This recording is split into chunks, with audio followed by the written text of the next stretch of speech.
Hello everyone and welcome back to another dual rule update video.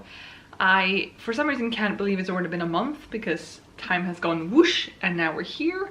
But I also know that this video is going to go up a little bit later than it should because I'm filming this at about 20 to 9 in the evening on Tuesday, the day before it's supposed to go up, and I'm off to bed as soon as I'm done with this. So I am back to give you another update to the dual rule project, and as usual, if you have no idea what I'm talking about, there are going to be some useful links for you down below. But I have an update. So when I gave you the last update a month ago, I had written approximately 5,500 words of my second draft of the first half of my side of the story. That never gets easier to say. Either way, I'd written about 5,500 words, and I've now written just under 44,000 words. I am at 43,808 words as of me filming this. Hopefully, probably more words by the time this video was up, and even more words by the time we are streaming this weekend on Saturday, the 27th of November. Also linked down below. But I am not only here to talk word count, I actually also want to talk about what I've been doing, where I'm at, plot-wise in the story, and a few other thoughts. So first of all, I have not actually gone back in those 5,500 words that I'd written before the previous stream or before the previous update and changed the things that we decided in the last stream that I was going to change.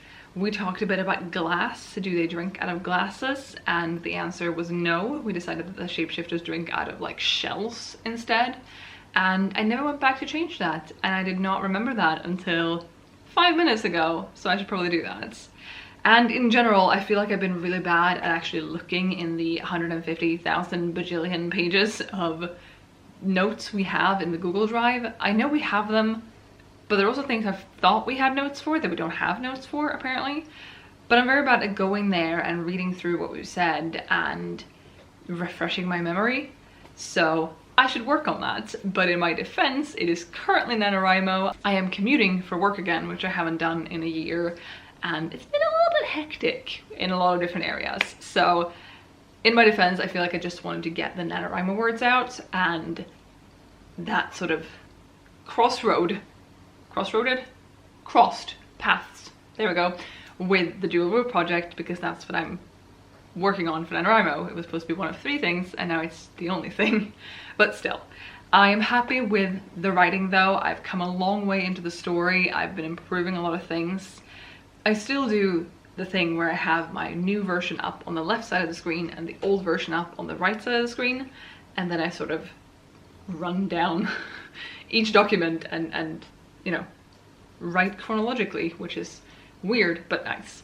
But I'm now, like I said, almost 44,000 words in, and I have expanded on some things in the second draft, which I wasn't supposed to do. But the second draft, for quite a while, was longer than the corresponding part of the first draft, and that was bad.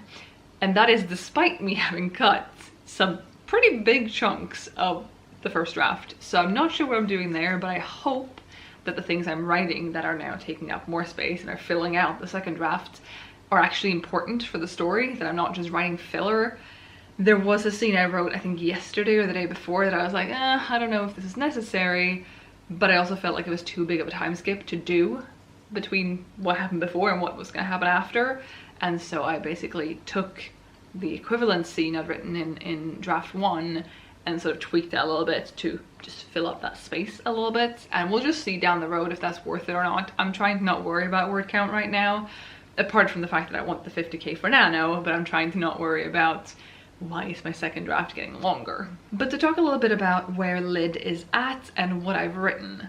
I have written I've written the opening, I've written the medal trial, which I improved upon. I changed the first part. There are 3 parts to that trial. I changed the first one and made it, in my opinion, a lot better. Like a lot better. And it makes more sense because in the first version, she just, oh right, I had a dream about a thing. I should make that thing. And then she'd never had the dream, and the dream wasn't important. And when I wrote it in the first draft, dreams were supposed to be a thing. They were supposed to dream about the next quest and dream about things that could help them. And then we removed that, so no, I didn't do that in the second draft. But I improved upon the first third of that trial, and I feel like it turned out better. I'm not sure I'm like 100% in love with it, but it's better, I think. After that, I also wrote Inferno Valley, which is more or less unchanged, I think, from the first draft. There are a few things I tweaked, obviously, but more or less unchanged. And I really, really loved the first draft of Inferno Valley, and so I kept it very much the same because I still loved it when I went through it now. So that was really nice. And it's awful. Like, the PTSD that Lid should be getting from this is off the walls, off the rails, up the walls, is bad. I am putting her through a lot of shit and it feels bad, but I'm also really, really happy with how Inferno Valley is turning out. And there is a hint to something that doesn't happen for her and something she doesn't know about. I should stop being vague. She wakes up after the whole ordeal with a blanket over her, and she did not have a blanket. She lost all that in the fire. And so she wakes up under a blanket and there's no one around. And my thought is that that has been provided by the people who live in Inferno Valley and have learned to weather it, so to speak, and that they have given her blankets. And it doesn't become a big thing. She has to leave that blanket behind eventually. It's not a big deal, but I think that the last thing I heard about Marcus's Inferno Valley, or Niam's Inferno Valley, is that he meets those people, and I think that could be a nice little bridge between them. After Inferno Valley, I have now rescued Lid from there, and she has... It's been a lot of time skips now. I'm not super happy with that, but she is now on her way to her air trial. But there was a big chunk of stuff here that I had in the first draft that I'm completely removing because they didn't add anything. And that makes it feel thin. And I'm also changing the air trial, so right now I'm not really sure what I'm gonna have her do, because at this point she hasn't had a single good interaction with a human. She has had, you know, interactions that have been neither good nor bad, really. But she was, I wrote a new scene where she was sort of harassed in a tavern and then witnessed someone taking the law into their own hands and de-handing a thief, which was quite traumatizing for her.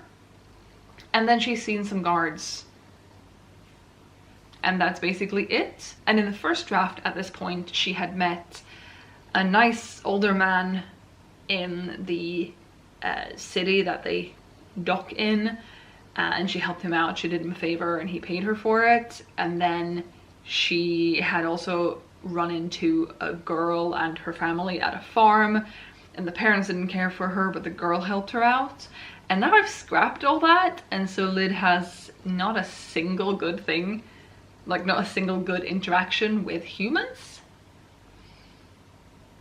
And so now she's gonna do the air trial in a little bit, and just doing that to be just and fair and, you know, giving grain to people. And great if she's that selfless, but I don't really see what would motivate her to do that. Because we decided in the last stream, or the one before that, that she is gonna build a windmill to help a farming community mill their grain, I think. And I don't know why she would do that for nothing. Especially when it's not clear that, oh yeah, this is my air trial. So a bit iffy about what to do about that, to be honest. But I've written some really good things. I've written some things that I'm really, really happy with. And so far I'm doing okay for the deadline. The deadline is still 3 weeks away, and I've spent the last 3 weeks writing, and I'm about halfway into it. So for that I'm doing well, but I would like to get further ahead faster, and mostly to just make a dent in my NaNoWriMo word count, but also to not have to stress out about this at the last minute. But anyway, that is all I have for you today. I will link down below to Marcus's update video, which maybe went up a couple days ago because I think this one is going to be late. And there will also be a link to the stream this upcoming Saturday on the 27th at 1 p.m. UTC. So I hope to see you there, and hopefully have a lot of good things to talk about this story and things to figure out. Anyway, thank you so much for watching. I'll be back with another video soon, so I'll see you then.